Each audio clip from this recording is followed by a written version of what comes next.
अगाडि बढी बोतल राखेर ए भाइ पो रहेछ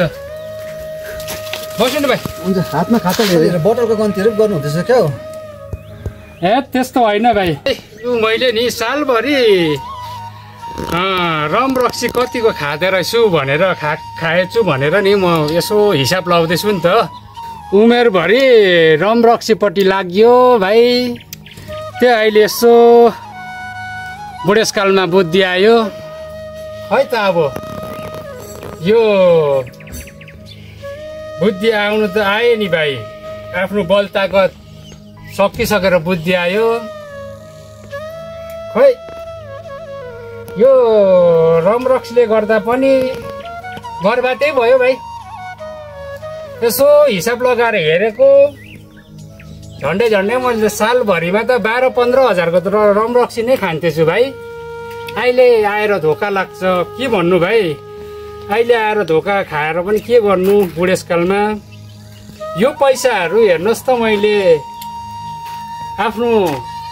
बुढी नानीहरूपट्टि लगाएको भए कति राम्रो हुन्थ्यो छ भाइ उमेरभरि रक्सी रमपट्टि लाग्यो अब यो पैसालाई अहिले आफ्नो छोराछोरीपट्टि लगाऊँ भनेर सोच्दा पनि आफ्नो बल ताकत छैन यदि मैले यो पैसालाई रमरक्सी खाने पैसा आफ्नो छोराछोरीको लागि आफ्नो घरबारको लागि सोचेको भए त भाइ खै अहिले आफ्नो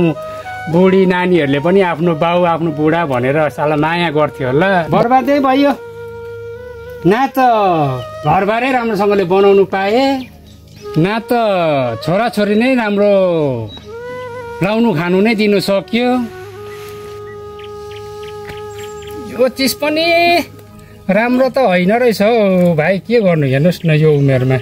त भाइले भनेको यो चिज त ठिकै नै हो अब अहिले लास्टमा भाइ गनेर के गर्छौ घरको न घाटको त भयो उमेर भइन्जल जति पैसा कमायौ खर्च गर्यौ यही जा रक्सीमा न छोरा छोरी सोच्यौ न बुढी सोच्यौ अब तिम्रो उमेर ढल्किँदै गयो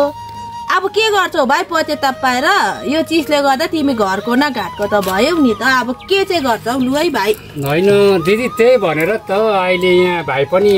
के गर्दै रहेछ भनेर यहाँ सोध्दैछ त्यही त मैले अहिले सोच्दै लाँदाखेरि आम्बो यो चिजले गर्दामा त